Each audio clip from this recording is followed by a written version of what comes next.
అల్లాహు అక్బర్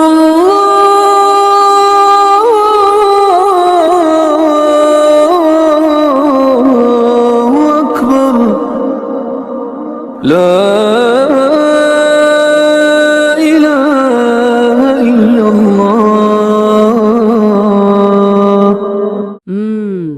చరిత్రలో ఒక ఆశ్చర్యకరమైన చాలా ఆలోచింపజేసే పారాడాక్స్ ఒకటుంది. మనం చూస్తే వేలాది సంవత్సరాల క్రితం ఒకరికొకరు ఏమాత్రం పరిచయం లేని నాగరికతలున్నాయి. భౌగోళికంగా వేర్వేరు ఖండాలలో ఉంటూ వేర్వేరు భాషలు మాట్లాడుతూ అన్నీ కూడా ఒకే సృష్టికర్త గురించి దాదాపు ఒకే విధమైన వాక్యాలు రాశాయి. అవును, అదొక అద్భుతమైన తాత్విక ప్రశ్న. రైట్. అదేంటంటే భౌగోళికంగా ఎలాంటి సంబంధం లేకపోయినా వారి మూల గ్రంథాలన్నీ ఒకే గమ్యాన్ని సూచించాయి. కాని ఈరోజు మనం చూస్తే అదే దేవుడి పేరు మీద మానవాళి వందలాది వతాలుగా వేలాది వర్గాలుగా విడిపోయి కనిపిస్తుంది కదా. కరెక్ట్. ఒకవైపు అగ్ని ముందు నిలబడి ప్రార్థించేవారు, మరోవైపు చర్చిల అద్దాల వెలుతురులో మోకరిల్లేవారు. అలాగే పురాతన నదుల ఒడ్డున మంత్రాలు పఠించేవారు, లేదా ఎడారి రాత్రులలో నిశ్శబ్దంగా తలవంచుకునేవారు. పైకి చూస్తే ఇవన్నీ ఒకదానికొకటి పొంతనలేని ఆచారాల్లా అనిపిస్తాయి. అవును, చూసేందుకు చాలా భిన్నంగా ఉంటాయి. కానీ ఆ ఆచారాల పొరలను కాస్త తొలగించి చూస్తే ఆ అంతరంగిక దాహం మాత్రం మానవాళి అందరిలో ఒకటేనని మనకు స్పష్టమవుతుంది. ఇక్కడే మనం అసలు విషయాన్ని కాస్త విడమర్చి చూడాలి. దేవుడు ఒక్కడే అయినప్పుడు, అంటే సృష్టికర్త ఒక్కడే అయినప్పుడు, స్వర్గం నుండి నిజంగానే ఇన్ని వేర్వేరు పరస్పర విరుద్ధమైన సత్యాలు వెలువడ్డాయా? నిజమే, అదొక పెద్ద ప్రశ్న. లేక మానవ చరిత్ర, మన పరిమిత అవగాహన ఆ అసలు సందేశాన్ని కాలక్రమంలో మార్చేసిందా? ఈరోజు మనం చేయబోయే ఈ లోతైన విశ్లేషణ, అంటే మన ఈ డీప్ డైవ్ లక్ష్యం కూడా సరిగ్గా ఇదే. మన టేబుల్ మీద ఇప్పుడు ఎన్నో ఆర్టికల్స్, చారిత్రక పరిశోధనలు, ప్రాచీన మూల గ్రంథాలు ఉన్నాయి. వీటి నుంచి అసలు సత్యాన్ని గ్రహించడం కోసం మనం ప్రయత్నిద్దాం. ఖచ్చితంగా. ఏంటంటే ఈ మూలాలలో ఉన్న రాజకీయ లేదా మతపరమైన అంశాలకు మనం ఎలాంటి పక్షం వహించడం లేదు. కేవలం ఆ మూల గ్రంథాలు చెబుతున్న చారిత్రక తాత్విక సమాచారాన్ని మాత్రమే తటస్థంగా అర్థం చేసుకుందాం. సరే, దీని కాస్త విడమర్చి చూద్దాం. అసలు ఈ ప్రయాణాన్ని మనం ఎక్కడి నుంచి మొదలు పెట్టాలి అంటారు? ఈ ప్రయాణాన్ని మనం ఆధునిక కాలపు వాదనల నుండి కాకుండా ప్రాచీన కాలపు జ్ఞానం నుండి మొదలుపెట్టాలి. మన ముందున్న మూల గ్రంథాలను పరిశీలిస్తే ఒక స్పష్టమైన నమూనా, అంటే ఒక ప్యాటర్న్ కనిపిస్తుంది. ఓహో, ఎలాంటి ప్యాటర్న్ అది? ఆధునిక మతపరమైన విభేదాలు పుట్టకముందే ప్రాచీన గ్రంథాలు దైవిక ఏకత్వం గురించి చాలా స్పష్టంగా, ఎలాంటి గందరగోళం లేకుండా మాట్లాడాయి. ఉదాహరణకు, అత్యంత ప్రాచీనమైన భారతీయ ఉపనిషత్తుల సంప్రదాయాన్ని తీసుకుందాం. ఉపనిషత్తులు ఏ కాలంలో రాయపడ్డాయో మనం ఒకసారి ఊహించుకోవాలి. అంటే వేదకాలం నాటి భారతదేశం కదా? అవును, వేదకాలం నాటి భారతదేశం. చుట్టూ ప్రకృతి శక్తులను దేవుళ్లుగా ఆరాధిస్తున్న వాతావరణం అప్పట్లో ఉండేది. అలాంటి సమయంలో ఈ ఉపనిషత్తులు ఒక విప్లవాత్మకమైన ఆలోచనను బయటపెట్టాయి. విప్లవాత్మకమైన ఆలోచన అంటే చుట్టూ ఉన్న వాతావరణానికి భిన్నంగా ఉపనిషత్తులు సృష్టికర్త గురించి ఏం చెప్పాయి? చూడండి, ఛాందోగ్య ఉపనిషత్తు 6:2:1లోని ఒక వాక్యాన్ని మనం పరిశీలిస్తే అందులో సృష్టికర్తను ఆయన అద్వితీయుడు, రెండవది లేనివాడు అని చాలా ఖచ్చితంగా నిర్వచించారు. వావ్, రెండవది లేనివాడు. అలాగే శ్వేతాశ్వతర ఉపనిషత్తు 4:5లో ఆ దైవాన్ని పుట్టుక లేనివాడు అని వర్ణించారు. ఇక్కడ మనం ఎలా మరి ఎందుకు అనే కోణంలో ఆలోచించాలి. ఎందుకు ఋషులు ఈ పదాలను ఎంచుకున్నారు? ఎందుకంటారు? ఎందుకంటే ఈ అనంతమైన విశ్వానికి మూలమొక్కటే అని, ఆ మూలానికి ఎలాంటి భాగస్వాములు లేరని, ఆరంభం లేదా అంతం లేదని చెప్పడానికే. సృష్టికి సృష్టికర్తకు మధ్య ఉన్న స్పష్టమైన వ్యత్యాసాన్ని చూపించడానికి వాడిన అత్యంత లోతైన పదబంధాలివి. అర్థమవుతోంది. ఒక బహుళ దైవారాధనున్న సమాజంలో ఉనికికి ఏకైక మూలం ఒక్కటే అని చెప్పడం సామాన్యమైన విషయం కాదు. ఇది గమనిస్తే నాకు వేరొక ఆలోచన వస్తోంది. ప్రాచీన గ్రంథాలు అంటే కేవలం భారతదేశానికే పరిమితం కాలేదు కదా. ఈ రెండవది లేనివాడు అనే భావన ప్రాచీన భారతదేశంలో ప్రతిధ్వనించినట్లే ప్రపంచంలోని ఇతర ప్రాంతాలలో కూడా ఇలాంటి స్వరం వినిపించిందా? అంటే భౌగోళికంగా వేర్వేరుగా ఉన్న ఆలోచనా విధానంలో ఏమైనా పోలికలున్నాయలా? సరిగ్గా అడిగారు. మనం ఒక ప్రాంతం నుండి మరొక ప్రాంతానికి భౌగోళికంగా దూకడం కంటే ఈ ఏకత్వపు ఆలోచన ఎలా ప్రయాణించిందో గమనించాలి. ఓకే. ప్రాచీన మధ్యప్రాచ్య చరిత్రను చూస్తే అక్కడ కూడా అచ్చం ఇలాంటి వాతావరణమే ఉండేది. అప్పటి ప్రాచీన ఈజిప్షియన్లు, బాబిలోనియన్లు అనేక మంది దేవుళ్లను పూజించేవారు. ఆ సమయంలో వచ్చిన తోరా గ్రంథం ద్వితీయోపదేశకాండము 6:13లో ఒక కఠినమైన ఖచ్చితమైన సందేశాన్ని ఇచ్చింది. ఏమనిచ్చింది? దేవుణ్ణి మాత్రమే ఆరాధించాలి, ఆయనకు మాత్రమే సేవ చేయాలి అని చాలా స్పష్టంగా చెప్పింది. అంటే ఆ సమయంలో ఆ చుట్టుపక్కలున్న సంస్కృతుల ప్రభావం పడకుండా ఆ దైవ భావనను కాపాడుకోవడానికి పెట్టినొక బలమైన నియమంలాగా ఉందన్నమాట. ఖచ్చితంగా. అది కేవలం పాటించాల్సిన ఒక నియమం మాత్రమే కాదు, అది దైవం ఒక్కడే అనే అంతిమ సత్యం పదిలంగా ఉండటం కోసం ఏర్పాటు చేసిన ఒక రక్షణ కవచం. ఒక సర్వైవల్ మెకానిజం లాగా పనిచేసిందంటారా? అవును. ఆ రోజుల్లో వేరే దేవుళ్లను ఆరాధించడం అంటే కేవలం ఇంకొక ఆచారం కాదు, అది ఆ ఏకైక సృష్టికర్త భావనను పలిచిన చేయడమే అని తోరా స్పష్టం చేసింది. ఇక్కడే ఇంకొక దేవుడి ప్రస్తావన లేదా ఆరాధన పూర్తిగా నిరాకరించబడింది. రైట్. మరి ఈ పరంపర ఇలాగే కొనసాగిందా? ఎందుకంటే ఆ తర్వాత వచ్చిన క్రొత్త నిబంధన, అదే న్యూ టెస్టమెంట్ కాలానికి పరిస్థితులు చాలా మారిపోయాయి కదా? అవును, బాగా మారిపోయాయి. రోమన్ సామ్రాజ్యం ఉచ్చదశలో ఉంది, అలాగే గ్రీకు తత్వశాస్త్రం ప్రభావం కూడా ఉంది కదా. మరి ఆ గాస్పెల్ సంప్రదాయంలో ఈ ఏకత్వపు స్వరం ఎలా ప్రతిధ్వనించింది? ఇది చాలా కీలకమైన మలుపు. ఆ రోమన్ల కాలంలో మనుషులను, చక్రవర్తులను దేవుళ్లుగా పూజించే సంస్కృతి బాగా పెరిగిపోయింది. ఆ సమయంలో మార్కు సువార్త 10:18 ప్రకారం జరిగిన ఒక సంఘటనను మన మూలాలు విశ్లేషిస్తున్నాయి. అక్కడేం జరిగింది? ఎవరైనా యేసుక్రీస్తును మంచివాడా అని పిలిచినప్పుడు ఆయన ఆ ప్రశంసను సున్నితంగా తిరస్కరిస్తూ ఒక్క దేవుడు తప్ప ఎవ్వరూ నిజంగా మంచివారు కారు అని బదులిచ్చారు. దీని వెనుక ఉన్న లాజిక్ మనం అర్థం చేసుకోవాలి. ఆయన ఎందుకలా అన్నారు? ఎందుకు అంటే తనను తాను దేవుడికి వేరుగా చూపిస్తున్నారా? అవును, సృష్టికర్తకు సృష్టిలోని వారికి మధ్య ఉన్న గీతను చెరిగిపోకుండా కాపాడే ప్రయత్నమది. అంతిమమైన పరిపూర్ణత, సంపూర్ణమైన మంచితనం కేవలం ఆ ఒక్క సృష్టికర్తకే చెందుతుందని ఆయన తనను అనుసరించే శ్రోతలకు చాలా స్పష్టంగా గుర్తుచేశారు. వావ్, ఇవన్నీ వింటుంటే నాకొక అద్భుతమైన మెకానిజం అర్థమవుతుంది. ఇది ఎలా ఉందంటే, ఒక విశాలమైన చీకటి ఆకాశంలో చెదురుమదురుగా ఉన్న నక్షత్రాలన్నీ ఎలాగైతే ఒకే గమ్యాన్ని సూచిస్తాయో, ఈ భిన్నమైన గ్రంథాలన్నీ ఒకే ఆధ్యాత్మిక దిక్సూచిలా పనిచేస్తున్నాయన్నమాట. భలే పోల్చారు, చాలా కరెక్ట్గా చెప్పారు. ప్రపంచంలోని వేరువేరు మూలలలో ఉన్న ప్రాచీన పిరమిడ్లు, దేవాలయాలు, ఆ కట్టడాలలో ఒకే రకమైన ఆర్కిటెక్చరల్ బ్లూ ప్రింట్ దొరికినట్లుంది. వాటన్నింటికీ మూలమైన ఆ ఒరిజినల్ డిజైనర్ మాత్రం ఒక్కడే అని ఆ బ్లూ ప్రింట్ స్పష్టంగా చెప్తోంది. నిజమే. సరే, ఇక్కడే నాకో పెద్ద సందేహం వస్తోంది. కాస్త లోతుగా ఆలోచించాల్సిన విషయం ఇది. దైవిక సందేశం అంత స్పష్టంగా ఉంటే, ఆ ఏకత్వపు బ్లూ ప్రింట్ అంత శక్తివంతమైనదైతే, అది మనుషుల చేతుల్లో ఎందుకంత సులభంగా వక్రీకరించబడింది? మూల గ్రంథాలలోనే ఏదైనా లోపముందా? లేక మనుషుల మానసిక స్వభావమే అంత బలహీనమైనదా? ఈరోజు మనం మన చుట్టూ చూస్తున్న ఇన్ని వందల మతాలు ఎక్కడ్నుండి వచ్చాయంటారు? ఇదొక అత్యుత్తమమైన ప్రశ్న. ఇక్కడ మనం అర్థం చేసుకోవాల్సింది ఏంటంటే, దైవిక సందేశంలో ఎలాంటి లోపం లేదు, అది ఎప్పుడూ స్వచ్ఛమైనదే. కానీ ఆ సత్యం మానవ చరిత్రతో ముడిపడినప్పుడు కాలక్రమంలో అది ఎలా పరిణామం చెందుతుందో మనం సైకలాజికల్ కోణంలో అర్థం చేసుకోవాలి. సైకలాజికల్ కోణం అంటే? చూడండి, సందేశాలు తరాలు, భాషలు, సంస్కృతులు మరియు ఎన్నో సామ్రాజ్యాలను దాటుకుంటూ ప్రయాణిస్తాయి. మనుషులకు ఒక సహజమైన బలహీనతుంది, కంటికి కనిపించని, ఊహకందని అనంతమైన శక్తిని అర్థం చేసుకోవడం వారికి కష్టంగా ఉంటుంది. అందుకే వారు దైవాన్ని భౌతికమైన వస్తువులతో, ఆకారాలతో పోల్చి చూసుకోవాలని ప్రయత్నిస్తారు. అంటే ఆ అనంతమైన శక్తిని తమ చిన్న బుర్రలకు అర్థమయ్యేలా సింప్లిఫై చేసుకోవడానికి ప్రయత్నిస్తారంటారా? సరిగ్గా చెప్పారు.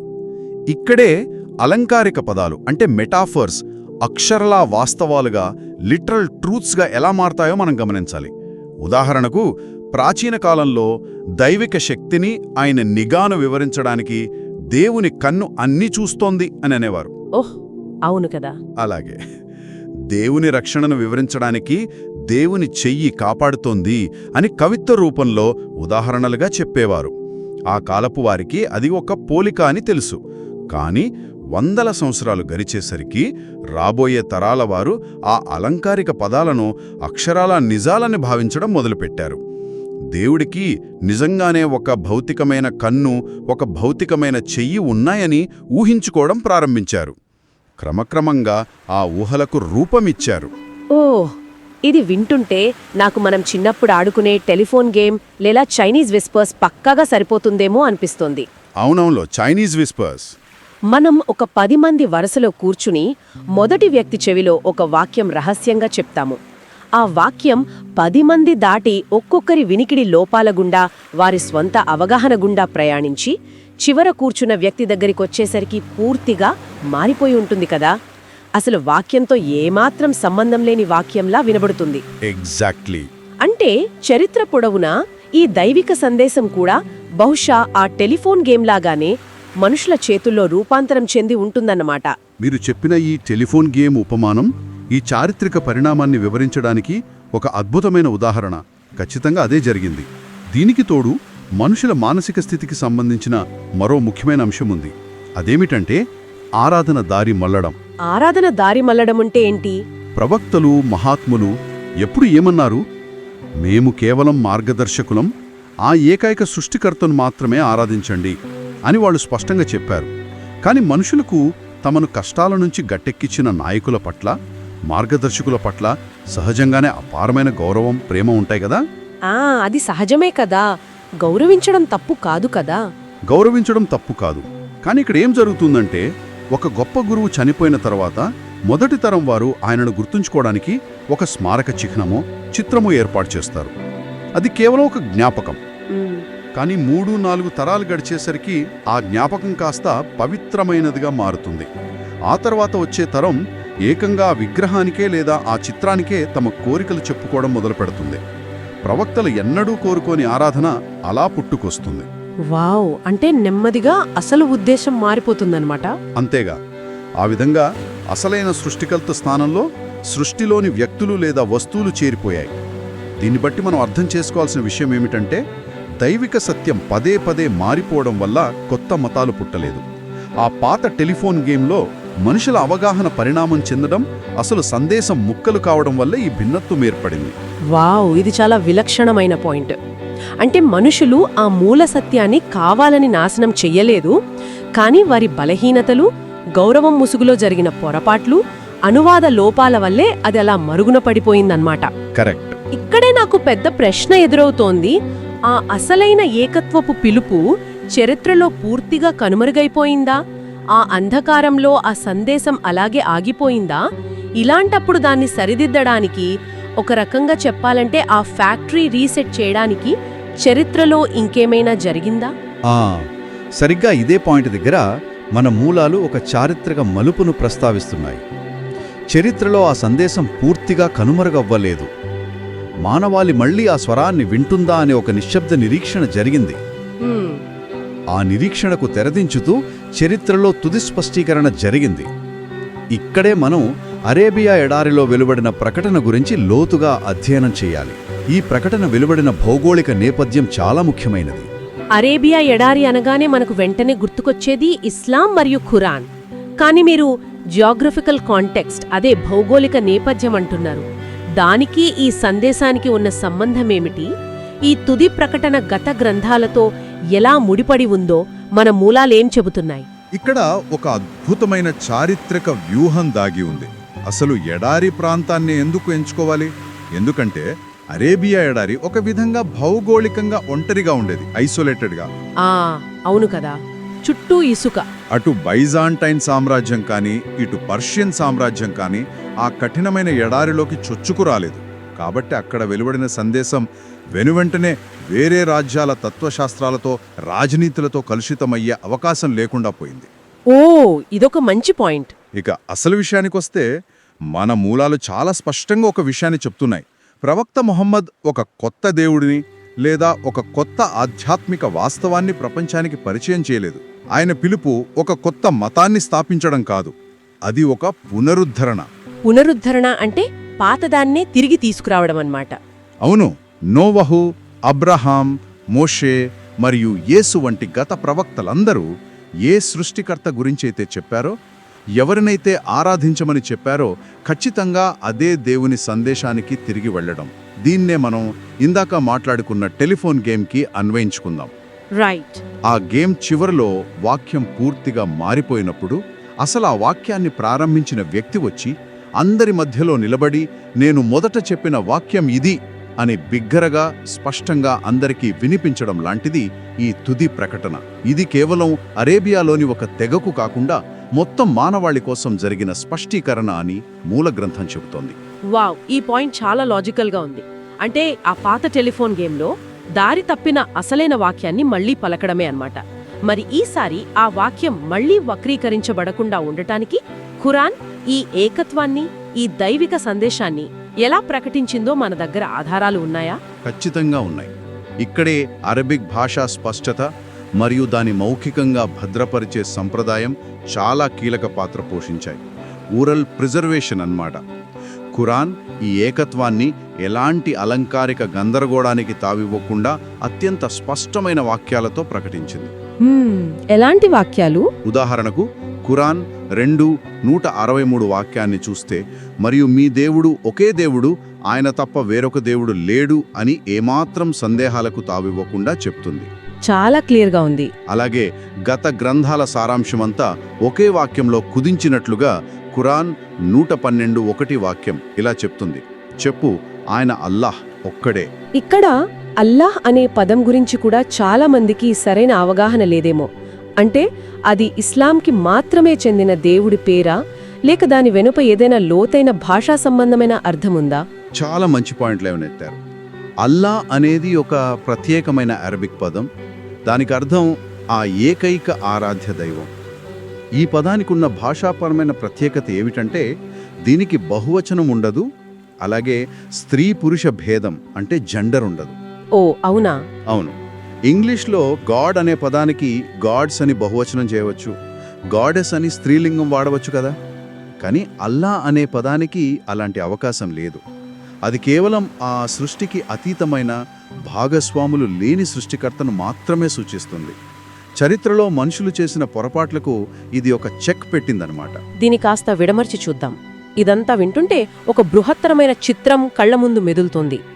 ప్రాచీన ఉపనిషత్తులలోని ఆ రెండవది లేనివాడు అనే భావన, తోరాలోని ఒకే దేవుణ్ణి ఆరాధించాలి అనే ఖచ్చితమైన నియమం, అలాగే గాస్పెల్లోని ఒక్క దేవుడు తప్ప ఎవరూ మంచివారు కారు అనే సూత్రం, ఇవన్నీ చరిత్రలో చెల్లాచెదురుగా ఉన్న ఒకే ఒరిజినల్ బ్లూ ప్రింట్ ముక్కలు.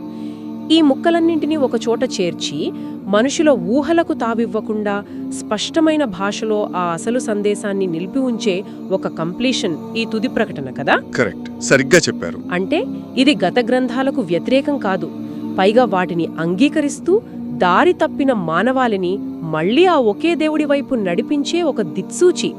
సత్యం ఎప్పుడూ తనను తాను కాపాడుకుంటూనే వస్తోంది అనడానికి ఇది చరిత్ర ఇచ్చిన సాక్ష్యం. అవును.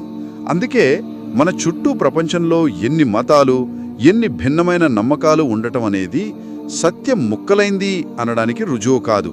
బదులుగా మానవాళి కాలక్రమంలో ఆ ఏకైక సత్యం కోసమే వివిధ మార్గాల్లో అన్వేషిస్తోంది అనడానికి ఇదొక సజీవ సాక్ష్యం. మనుషుల ఆచారాలు వేరు కావచ్చు, కానీ వారి ఆత్మ ఆశిస్తున్న గమ్యం ఒక్కటే కదా. అద్భుతం.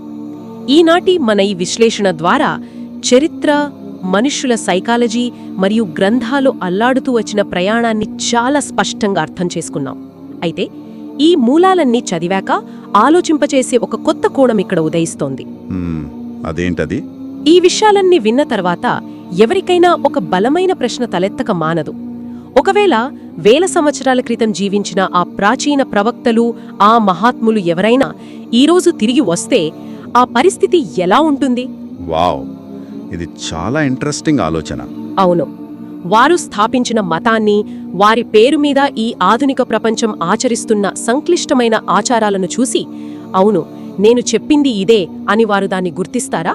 లేక వారు కూడా విస్మయానికి గురై ఆ పాత టెలిఫోన్ గేమ్లో తాము మొదటిగా పలికిన ఆ అసలైన ఏకత్వపు వాక్యాన్ని వెతికే ప్రయత్నంలో మనతో పాటే పక్కన నిలబడతారా?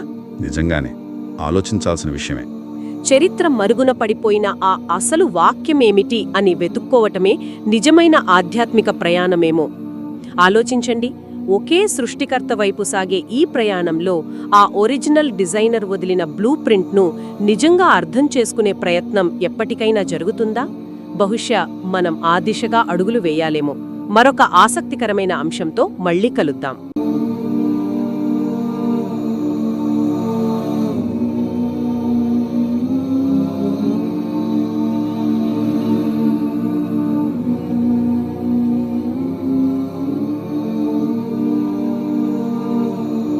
بسم الله الرحمن الرحيم قل هو الله أحد الله الصمد لم يلد ولم يولد ولم يكن له كفوا أحد नातस्य परातिमा अस्ति यस्य नाम महत्याशाः שמע ישראל, אדוני אלוהינו, אדוני אחד. Deuteronomy 6:4-5. Hear, O Israel, the Lord our God, the Lord is one.